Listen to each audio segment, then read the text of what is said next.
চলো আজকে দেখো এই শীতের হালকা হালকা শীতে এই কচি কচি পালং শাকের তরকারি যা হবে না, আর যেমনভাবে বানানো হয় ঠিক সেরকমভাবে কিন্তু না, এটা একটু অন্যরকমভাবে বানাবো। একটু শেষ পর্যন্ত দেখো, তাহলে তোমাদেরই বরং ভালো হবে। কারণ কি আমি কিন্তু নর্মালভাবে একটু বানাচ্ছি না, দেখে নাও কেমনভাবে বানাচ্ছি। আর তোমরা জানো আমি ফেক ভিডিও কিন্তু করি না, বারবারই তো বলে দিচ্ছি আমার রেসিপিগুলোতে আমার যেটাতে মনে হয় যে অনেকক্ষণ থাকার দরকার আছে তো আমি আগে বলে দেবো।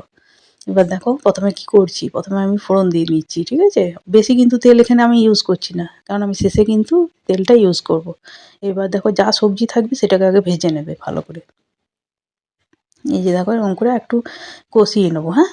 কারণ না কষিয়ে নিলে একটু সেই কেমন মানে সেদ্ধ সেদ্ধ মতো লাগবে। এবার নুন আর হলুদ দিয়ে ভেজে নিচ্ছি। দেখো খুব ইজিভাবে হয়, অথচ ভোজবাড়ির মতো মানে এত সুন্দর টেস্টটা হয় না, সত্যি বলছি এটা আলাদাই টেস্ট। আর নিরামিষে মানে দারুণ একটা আলাদা ব্যাপার। এটা জিরে গুঁড়ো দিচ্ছি, আর এটা লঙ্কা দিচ্ছি। বাড়িতে অবশ্যই একবার ট্রাই করে তারপর আমাকে জানাবে, আমি তোমাদের অপেক্ষায় থাকি। তারপরে একটু গুড় দিয়ে দিলাম, গুড় বা চিনি যে কোনো জিনিস দিতেই পারো। আর ওইটা দিয়েছি ঝাল লঙ্কার গুঁড়োটা, ঠিক আছে। একটু ঝাল ঝালও দেখি ভালো লাগে। এবার পালং শাকটা আমি মানে দিয়ে দিচ্ছি। পালং শাকটা কেমনভাবে ধুয়েছি আগে লক্ষ্য আমি হয়তো বলতে ভুলে গেলাম। মানে কোনো কড়াই বা অনেক সময় হয় না পালং শাকে খুব বালি থাকে দেখবে। তো সেরকম যদি থাকে, ধরো আমাদের তো এখন পুকুর টুকুর আর নেই, আগেকার দিনে দেখবে পুকুরে ধুতো বালিটা থাকতো না। তো তবুও বলে রাখি অনেক সময় মাঠের মানে নদীর হলেও না খুব বালি থাকে। তো ওইরকম অবস্থায় থাকলে তলায় একটা কড়াই দিয়ে দিবে। দিয়ে ঝুড়িতে করে না শাকটাকে কলটা খুলে পরে বারবার নাড়তে থাকবে। আমার ভিডিওটার সামনেটা আরেকবার দেখে নিও, তাহলে বুঝতে পারবে। ওরকমভাবে ধোবে ২-৪ বার ধুলেই হয়ে যাবে। এবার দেখো কথা বলতে বলতে আমার পালং শাকটা কষানো হয়ে গিয়েছে। একটু হলুদ আর নুন দিয়ে আলুটা আগে থেকে হালকা একটু ভাপিয়ে রেখেছিলাম। এবার দেখো আমি ওইটাকেও দিয়ে দিচ্ছি কিছুক্ষণ কষার পরে। তবে প্রথম দিকে দেবে না, তাহলে কিন্তু ম্যাটঘ্যাট খেয়ে যাবে। এই যে দেখো কিছুক্ষণ কিন্তু পালং শাকটা কষার পর কিন্তু দেবে, আগেই বলে দিচ্ছি। আর যদি এরকম রান্নাগুলো পেতে মানে ভালো লাগে তোমাদের আমার এইসব রান্না, তাহলে চ্যানেলটাকে অবশ্যই লাইক সাবস্ক্রাইব শেয়ার করে কিন্তু পাশে থেকো, হ্যাঁ। আর কেমন লাগলো কিন্তু কমেন্ট বক্সে অবশ্যই কিন্তু সেটা কিন্তু ভুলে যেও না। একবার বাড়িতে ট্রাই করার পর কিন্তু আমাকে জানাবে, হ্যাঁ, যে কেমন লেগেছে না লেগেছে। এই যে দেখো এরকম করে নাড়াচাড়া করে বেশ হয়ে গিয়েছে যখন, তখন একটু জল দিয়ে দিচ্ছি, কারণ একটু গদগদের মতো না হলে কিন্তু ভালো লাগবে না। পালং শাকটা একটু রসালো রসালো মতো তো ভালো লাগে। এই যে দেখো এই অবস্থায় যখন ফুটে এসছে, এবারেই দেখো আসল কাজটা করব। আর দেখবে টেস্টটা অপূর্ব সুন্দর। আমি বাড়িতে বানাই তো ওরা বলে যে এত সুন্দর হয় না মা, তাই বলবে।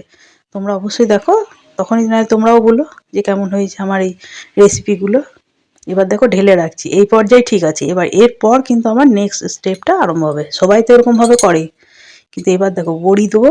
বড়িটাকে হালকা একটু ভেঙে নেবো, একবারে গুঁড়ো করবো না, তবে কিন্তু ভেঙে নেবো ভালো করে। ভালো করে না ভাঙলে, কারণ বড়িটা কিন্তু আমি সেদ্ধ করছি না এখানে। মানে অনেক সময় কী হয়, অনেকে বড়ি ছকা দিয়ে প্রথমেই চাপায়। সেই ক্ষেত্রে কী হয় বলো তো, বড়িটা না খুব সেদ্ধ হয়ে গেলে ভাল লাগে না। আর এটাতে ভালো করে যদি ভেঙে গুঁড়ো করে নাও, তাহলে ওই ভাজা অবস্থায় থাকলে না মুখে লাগলে বেশ ভাল লাগে। আর যদি ফুটিয়ে নাও তাহলে সেই টেস্ট কিন্তু আসবে না। প্রথম থেকে যদি অনেক হয় না বড়ি ছকা দিয়ে চাপাবো বলে, তো সেই ক্ষেত্রে কিন্তু সেই টেস্ট আসবে না। এবার দেখো কড়াইয়ের মধ্যে আমি সর্ষের তেল দিয়ে দিচ্ছি আবার কিছু পরিমাণ। তার মধ্যে দেখো বড়িটাকে দেখো আমি কেমনভাবে ভেঙেছি। এবার নুন আর লঙ্কার গুঁড়ো আর একটু জিরে গুঁড়ো, মানে একটু মশলা মশলা মতো লাগবে, একটু হলুদ দিয়ে একটু ভেজে নেবো। খুব সুন্দর লাগে, একবার বানিয়ে দেখো এরকমভাবে। এক একজন তো এক এক রকমভাবে বানায়, তো এরকমভাবে নয় বানিয়ে দেখো একদিন। এবার দেখো ভালো করে ভেজে নিয়ে বড়িটা কিন্তু প্রথমে আগে দিয়ে দিলাম।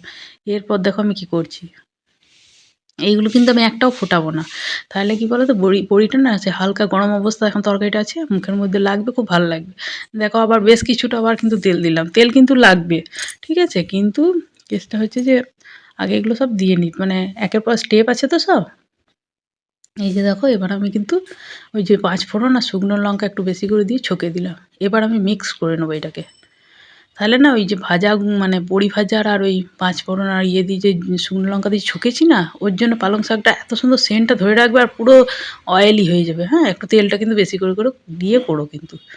প্রথমে তুমি যেমন করেই চাপাও না কেন, আর প্রথম থেকে যদি তুমি একবারেই দিয়ে চাপাও, তাহলে কি হয় বলো তো, ফুটে গেলে সেই তেল বা মশলা সব নষ্ট হয়ে যায়, সেই টেস্টটা থাকেই না। কেমন লাগলো জানাবে।